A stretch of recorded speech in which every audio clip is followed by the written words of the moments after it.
saya baru ditetapkan sebagai ketua pada bulan April kemarin. Ya, jadi relatif setahun lagi masa jabatan kami selesai. Tentu yang kami inginkan semua teman-teman anggota untuk kemudian kita bisa menyelesaikan beberapa agenda-agenda kami. Misalnya saja seperti pemungutan suara ulang di beberapa daerah Pilkada 2020 kemarin. MK sudah memutuskan untuk melakukan pemungutan suara ulang. Kemudian juga kita sedang persiapkan rancangan tahapan pemilu dan pilkada di tahun 2024. Nah, jadi kita ingin secara garis besar sih kita ingin menyelesaikan itu agar kemudian kita punya legacy kepada teman-teman yang akan duduk di periode berikutnya dalam penyelenggaraan pemilu dan pilkada yang akan datang.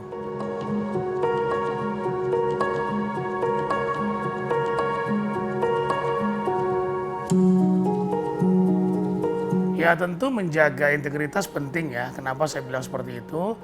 Karena memang ini lembaga yang disorot oleh publik ya. Disorot, bagaimana disorot? Ya terutama orang-orang yang punya interest politik terhadap ya banyak hal ya. Nah padahal di KPU sendiri sebetulnya sudah ada pengawasan internal. Kemudian ada pengawasan eksternal dari Bawaslu.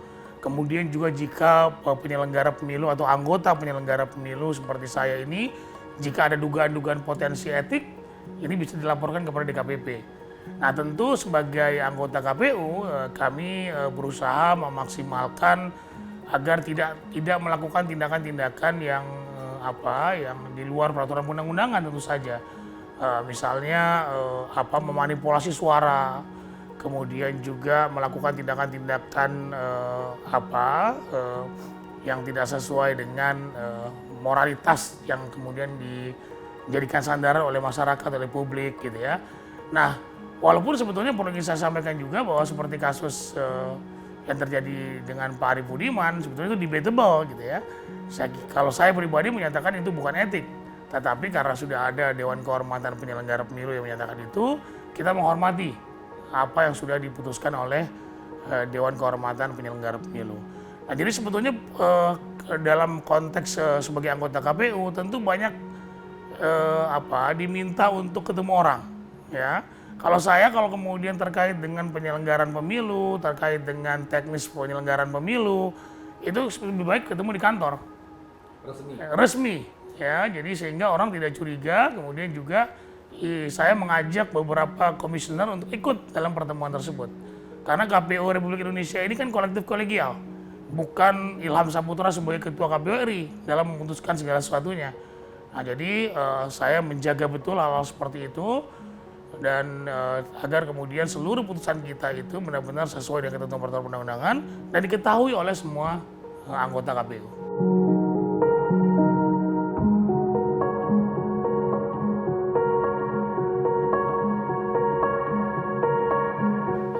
Jadi sebetulnya yang diperiksa itu saya sudah dijadwalkan.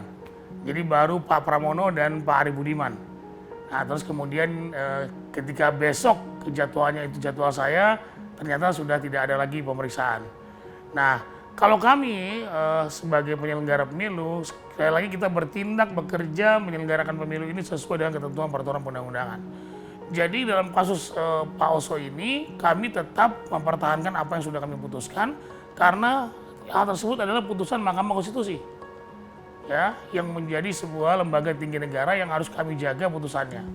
Walaupun ada putusan petun, walaupun ada putusan Mahkamah Agung, kami menganggap bahwa apa yang sudah diputuskan oleh Mahkamah Konstitusi sudah sesuai dengan ketentuan peraturan perundang-undangan.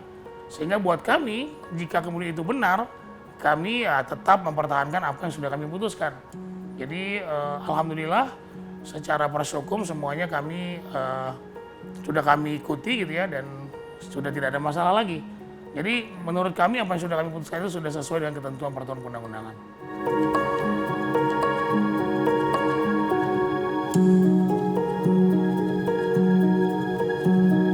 Saya sih udah berpengalaman ya, karena sebelumnya saya udah pernah di Wakil Ketua Komisi Independen Pemilihan Aceh atau KPU yang ada di Aceh ya. Jadi saya menghindari betul hal seperti itu. Jadi biasanya orang itu datang ketika rekapitulasi. Rekapitulasi itu mencoba untuk mengubah suara gitu ya. Saya selalu menghindar pertemuan-pertemuan yang mengajak di luar. Saya juga pernah didatangi ke rumah saya langsung, yaitu ditemui oleh kerabat saya, ketemu saya dengan membawa koper dan sebagainya. Saya hindari betul itu. Jadi saya tidak ketemu dengan mereka, saya tidak mau ketemu dengan mereka. Kemudian ketika ada sidang MK gitu ya terkait dengan hasil pemilu, itu biasanya juga banyak sekali yang kemudian mencoba menghubungi.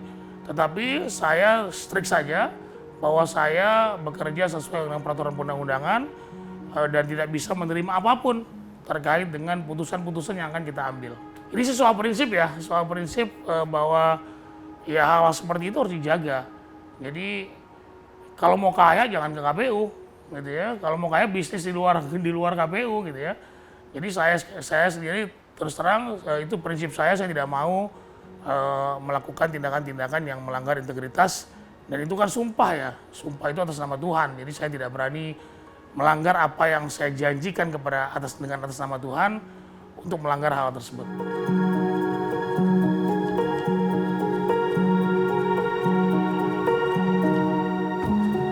Tugas ini memang berat ya, bahwa setiap kita pasti punya kecenderungan ya. Tetapi ketika Anda sudah menjadi anggota KPU Republik Indonesia, Anda harus bekerja sesuai dengan aturan. Ya, jadi kalau saya, karena gini, pelayanan KPU itu pelayanan kepada masyarakat dan juga kepada partai politik.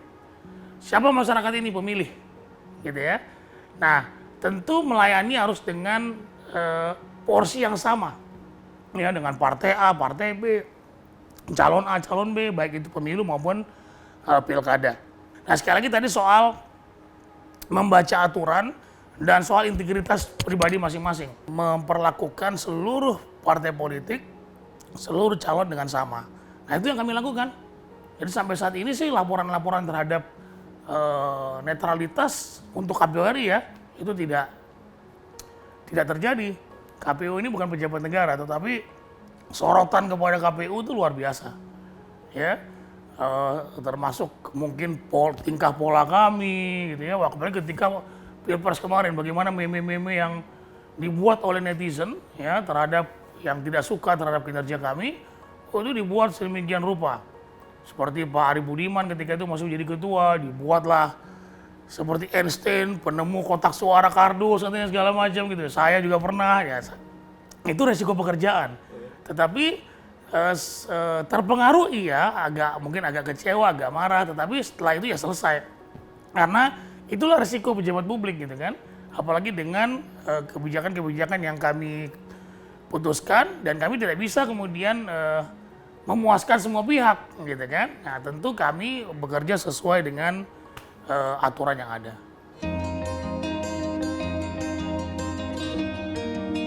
Persoalan kita tuh pemungutan penghitungan suara TPS atau rekap. Kalau buat kami penyelenggara pemilu selama ini komplain orang adalah rekapitulasi. Yang krusial, bukan e-voting, bukan D-Day ketika orang mencoblos. Kalau kita pakai e-voting, Mas, pertama infrastruktur kita lah. Ya. Sekarang kemarin saja kita membuat sistem informasi rekapitulasi. Ada beberapa daerah yang tidak bisa melaksanakan. Kenapa? Nggak ada sinyal. Papua, Indonesia Timur sebagian gitu ya. Nah, ini kemarin kita sudah minta kepada pemerintah untuk meningkatkan frekuensi sinyal di beberapa daerah ini. Ya. Kemudian kedua, masyarakat kita itu ketika pemilu, Pak, itu udah siap, senang berkumpul, ngerti ya? Ya, secara sosiologi kita kehilangan itu kalau ada e-voting. Ya kan? Wah, Indonesia banget, bro. Ya, kita kumpul, ngobrol. Dulu ingat nggak sebelum pandemik? Ketika dihitung masyarakat kumpul di luar TPS, hore, hore. Bukan itu masalah Indonesia. Ya, Eropa, Amerika mungkin orang yang nggak suka kumpul, kadang-kadang antisosial kadang-kadang gitu kan. Masalah kita di rekapitulasi, Mas. Misalnya di TPS 100, di rekapitulasi bisa 1000. Gitu lah. Nah, itu masalah kita. Ada fraud di situ, potensi fraud, ya. Sehingga kemarin kami terapkan, sebelumnya kami terapkan situng, sistem informasi penghitungan. Jadi TPS itu C1-nya kami scan, Betul, C1-nya itu banyak masyarakat karena pengalaman pertama kali kita melakukan pemilu secara serentak antara pileg dan pilpres. Petugas kami banyak yang belum menyelesaikan rekapitulasinya di TPS. Kadang-kadang banyak dibantu oleh PPK segala macam. Karena kan gini, di TPS itu kan bagaimana menghitung suara yang sah dibandingkan dengan orang yang hadir, surat suara yang tidak sah, surat suara yang nggak dipakai, gitu ya, surat suara rusak, itu harus matching. Nah kadang-kadang matematika ini kadang-kadang teman-teman kita di bawah ini agak kurang gitu ya. Kadang-kadang kecapean, bisa jadi kecapean, rumusnya terlalu ribet atau bagaimana. Akhirnya dalam Pilkada 2020 walaupun bukan hasil resmi, kita siapkan sistem informasi rekapitulasi. Gimana caranya? Kita foto tuh C plano. Hasilnya foto kita kirim. Tetapi sekali lagi harus dibantu dengan infrastruktur yang baik juga. Jangan pernah merasa selalu lebih baik dari orang lain dan jangan pernah kemudian terus belajar, gitu ya. Tingkatkan SDM kita dan jangan lupa harus tekankan bahwa kita ini mampu bersaing dengan orang-orang di seluruh Indonesia.